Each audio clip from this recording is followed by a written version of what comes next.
Christine Schoenwald. Thank you. My essay is about how not getting closure is like having a mosquito stuck in your underwear and having it bite your ass repeatedly until you are forced to slap your own butt like a crazy person trying to kill it. In my case, the mosquito was my ex, and the ass attack my punishment for not accepting the opportunity of closure when I should have.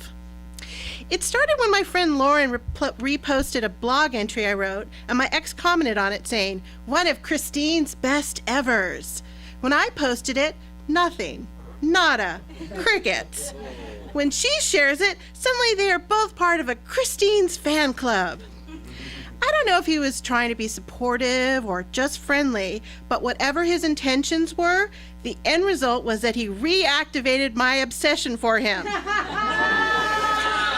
Cyber stalking is go. I began checking his Facebook page 3, 4, 87 times a day and did hourly Google searches, but it was reading his Yelp reviews that got me the most information. When he critiqued his third 99 cents only store,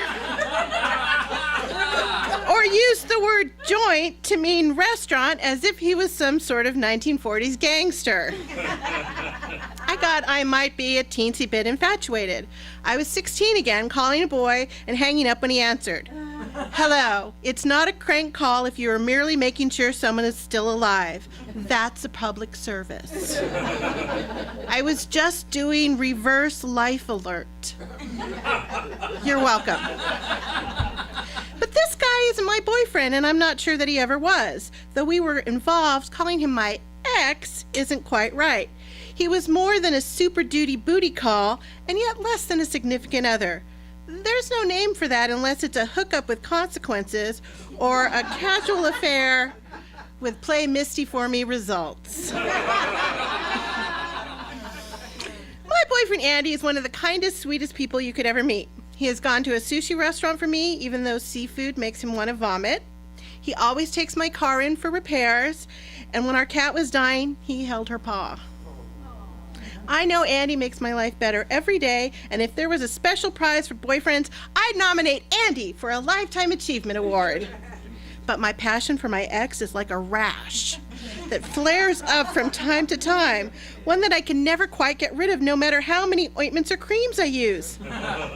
You'd think, just by comparing him to a scratchy, painful skin condition, that would put me off. But no. All my exes fascinate me, and I keep constant tabs on all of them, except for the one who moved back to Pakistan. And if there weren't about 1 billion Mohammed Ashrafs on Facebook, I would have friended him too. A long time ago. My internet surveillance skills are amazing, but they pale in comparison to my ability to stay in touch even when there's nothing there. I met my ex online, and it felt as if we immediately clicked. Was he my soulmate with his talk of theater, hummingbirds, and books? I sure thought so. I also found him incredibly attractive, though some might say he's teetering on the borderline of unattractive. Sure, he isn't what most people think of as hot, but that just makes my ability to see it all the more special. It's my superpower. Sometimes he would say how he had broken up with every girlfriend that wasn't Jewish, no matter how much he loved them. I'm not Jewish. Was that a hint? Then there were times when I felt I had to pry any kind of compliment out of him. Anyone who knows me knows I require a deposit to the Christine Schoenwald Praise Bank every now and then.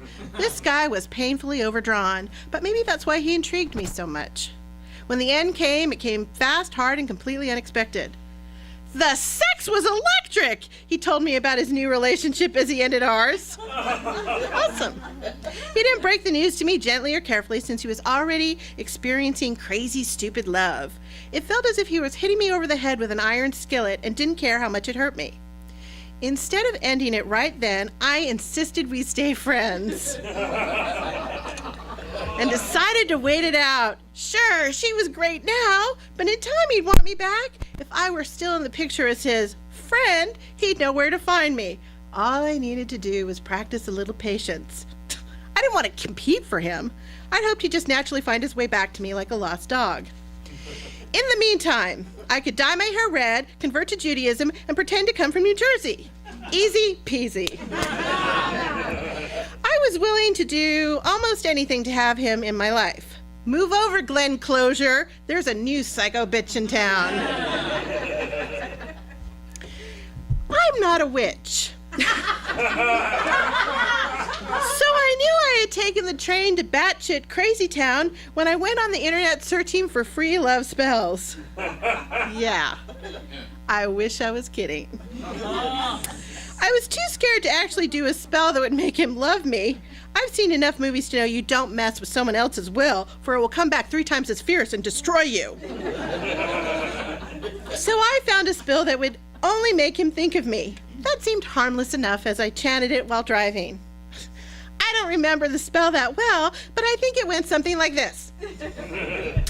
I cast a spell on you, insert name here, to make you suffer the way that I do. I think about you day and night. You should do the same. It's only right.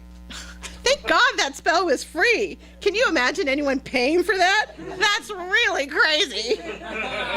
But you know what happened? He started calling me and giving me little bits of attention, like by commenting on my blog post twice removed. When he put it out there that he was looking to do a house swap with someone in New York, I encouraged my friend Heather to do it with him. I thought about all the snooping I'd be able to do and how much I could learn about him. When the swap was arranged, I discovered that my friend Heather would not be staying at his apartment, but at his girlfriend's. My evil snooping plan was thwarted. While his girlfriend and he used my friend's place like it was their hotel room for spring break, leaving it a total mess with vomit on the toilet, empties in the sink, and cat piss soiled sheets on the cloth chair, I found that it was pointless to do any investigating at the girlfriend's place, for there were very few signs that he lived there too. The only thing I learned was how perfect he and his girlfriend were together, how much they had in common, and how smitten he was with her. It made me realize that crumbs are not better than no cake at all, and ending all contact would be the healthiest plan. I was spinning out of control and in danger of losing the relationship I had, even if it technically wasn't cheating.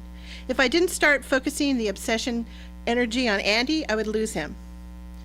I wish I could say that I eventually broke off all interaction with the ex and deleted him from Facebook, but that would be a lie.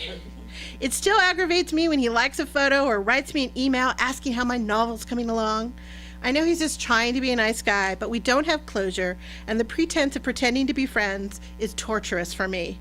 I need that skeeter out of my pants. Breaking up is hard to do, but a relationship that won't die when it should have a long time ago is even worse. All my exes can live their lives in peace without me monitoring them, and yet I can't help but wonder, what's Mohammed Ashraf up to these days?